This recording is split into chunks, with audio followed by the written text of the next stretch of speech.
Hay costumbres extrañas que se han ido heredando durante miles de años hasta la época actual, costumbres o normas asociadas con la religión que tienen un origen incierto, pero que nos dan pistas de algo que ocurría en la antigüedad, cuando los llamados dioses convivían con el ser humano de aquellas épocas. Una de esas normas es la de cubrir el cabello de las mujeres, sobre todo en la zona de Oriente Medio y países árabes, el llamado hijab. Nos dicen que el hijab es un velo que cubre la cabeza y el pecho que las mujeres musulmanas usan en presencia de personas que no sean de su familia inmediata. El hijab puede denotar además cualquier cobertura de cabeza, cara o cuerpo empleada por las mujeres musulmanas que de manera similar concuerda con una cierta norma de modestia. Asimismo puede referirse a la reclusión de las mujeres de los hombres en la esfera pública o puede encarnar una dimensión metafísica. Al hijab se refiere a el velo que separa al hombre o el mundo de Dios. El hijab es un código de vestimenta tanto femenina como masculina, que establece que debe cubrirse la mayor parte del cuerpo y que en la práctica se manifiesta con distintos tipos de prendas, según zonas y épocas. En sentido generalizado suele utilizarse para designar una prenda específica moderna, llamada también velo islámico. Muy a menudo el hijab es utilizado por las mujeres musulmanas como un símbolo de modestia y privacidad. De acuerdo con la Enciclopedia del Islam y el Mundo Musulmán, la modestia en el Corán se refiere a la mirada, la ropa. En el Corán advierte a las mujeres musulmanas que deben vestir modestamente y cubrir sus pechos. La mayoría de los sistemas jurídicos islámicos definen este tipo de vestimenta modesta como que cubra todo, excepto la cara y las manos en público.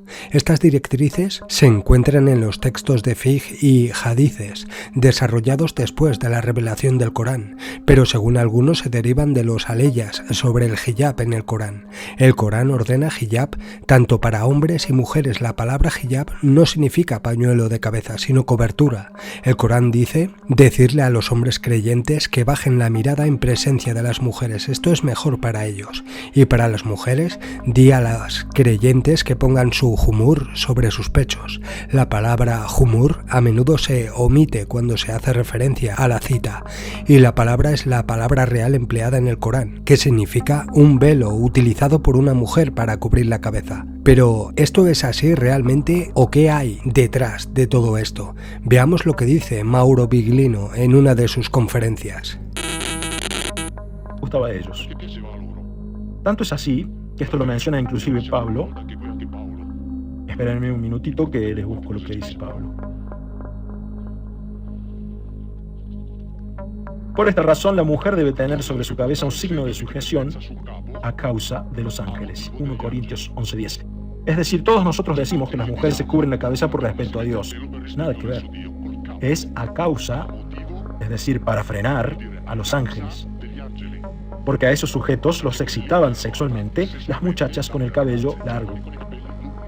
Tanto es así que de eso también habla Tertuliano. En el Virginibus Velandis dice que las muchachas que vayan a las asambleas en las que estén presentes los ángeles se tienen que cubrir la cabeza por su protección, para no excitarlos sexualmente. En los textos del Qumran está escrito que las muchachas que participen en las asambleas en las cuales estén presentes los malakim, por su seguridad se tienen que cubrir la cabeza, por su seguridad, no por respeto.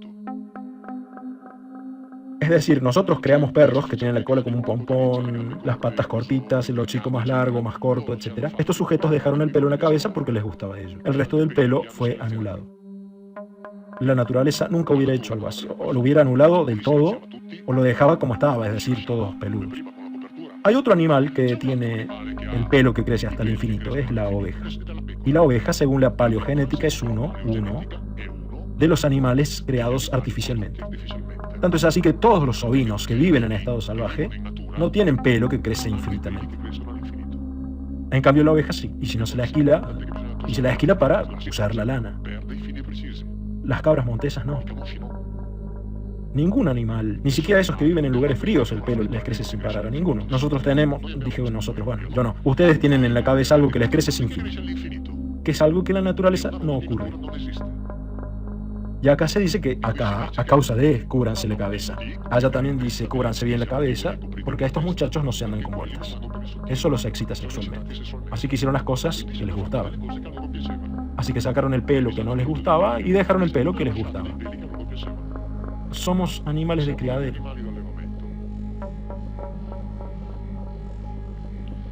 Esto,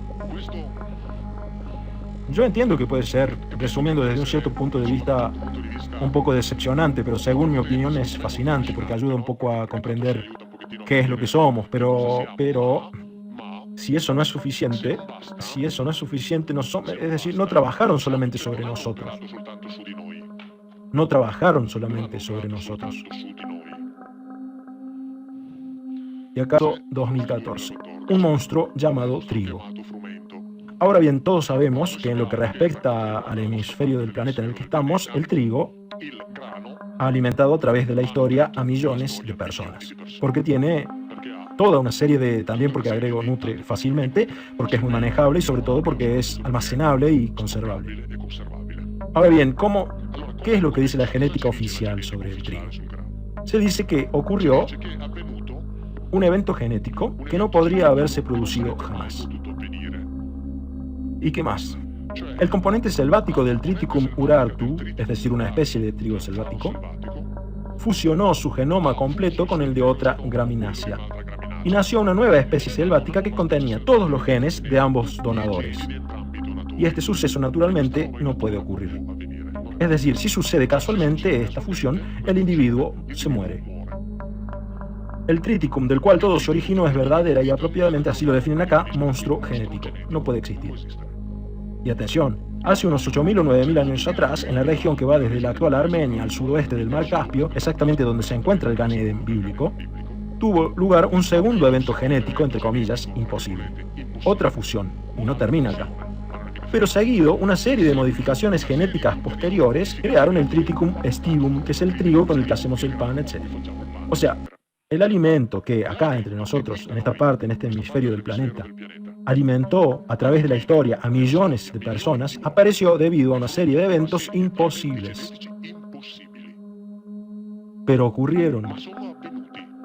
Y no es que sucedieron en las margaritas, en las violetas, ocurrieron en un alimento que era primordial y que alimentó a millones de trabajadores, hechos por ellos. Todos eventos imposibles, y lo dice la ciencia oficial, ¿eh? Y vaya casualidad, se produjeron ¿dónde? Donde los textos antiguos dicen que estaban estos sujetos haciendo experimentos. O sea, joder, qué coincidencias tan... Y ocurren justamente sobre eso, y ocurre varias veces, a través de miles de años, y que sirvió exactamente para lo que les hacía falta. Y no es que pasó solamente con eso. Contemporáneamente, del otro lado del mundo, lo mismo, es decir, la misma serie de eventos genéticos imposibles, le ocurrieron a la papa. Un OMG natural, OMG, organismo modificado genéticamente. Y como ya sabemos, en el continente americano, la papa comestible alimentó a millones de personas, exactamente como pasó acá con el trigo. ¿Y qué pasó allá? El ADN del Agrobacterium se fusionó completamente con el ADN de la papa selvática, volviéndola comestible. Este suceso de acá naturalmente no puede ocurrir y concretamente dice, se trata de una transferencia genética horizontal y en general esta bacteria logra transferirse solamente en un pequeño porcentaje de las células de una planta. Pero en este caso, comillas, de la misma forma que pasa con los OMG de laboratorio, la célula con el ADN agregado logra multiplicarse y formar un nuevo ejemplar completo. De la misma forma que pasa con los OMG de laboratorio, no en la naturaleza. Y así se generó una progenie de individuos que soportó el ADN extraño, o alieno en italiano. Alieno o extranjero en el sentido de diferente, extraño, y no alieno de alienígena. Y esto ocurrió hace 10.000 años en Perú. Es decir, que mientras que acá eventos genéticos imposibles daban lugar a la creación del trigo, allá eventos genéticos imposibles daban lugar a la creación del otro alimento fundamental que alimentó a millones de personas. O sea, todo esto va a ser casualidad. ¿Puede ser posible tanta casualidad? Viendo que en los textos antiguos dice allá y acá, había unos individuos que experimentaban y hacían estas cosas. Simplemente juntando las dos cosas, ya no hay necesidad de inventarse nada. Porque de otra manera, alguien debe explicar el hecho de que haya habido una serie de eventos genéticos imposibles, pero que a pesar de todo ocurrieron. Pero entonces, si son imposibles y ocurrieron, la pregunta es, ¿quién los hizo ocurrir? Y los textos antiguos lo responden, después de lo cual lo podremos creer o no. Cada uno hará su elección. Pero estas cosas que dice acá existen, están ahí al frente nuestro, y lo dice la ciencia. La ciencia. Uniendo los puntos, haciendo de cuenta que, repito, aparece un cuadro que es coherente. Ahora, yo no sé si es verdadero, porque para poder decir que es verdadero tendría que tener pruebas que no tengo, pero es coherente. Es decir, si juntamos todas estas piezas, la imagen resultante funciona. Ahora junten todas las piezas de las interpretaciones filológicas y teológicas.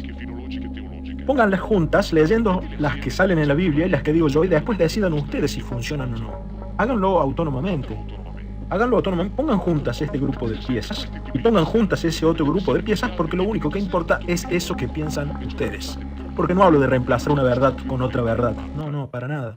No hablo de sustituir una religión por otra, un pensamiento con otro pensamiento. Digo, ¿qué hay que decir? Que los textos antiguos, más allá de eso que, de hecho, mucho más allá de eso que les hacen decir, cuentan las cosas con precisión. Hagamos de cuenta que esos relatos precisos sean verdaderos y veamos qué es lo que resulta. Punto. Se acabó. Si nos gusta, lo usamos. Si no nos gusta...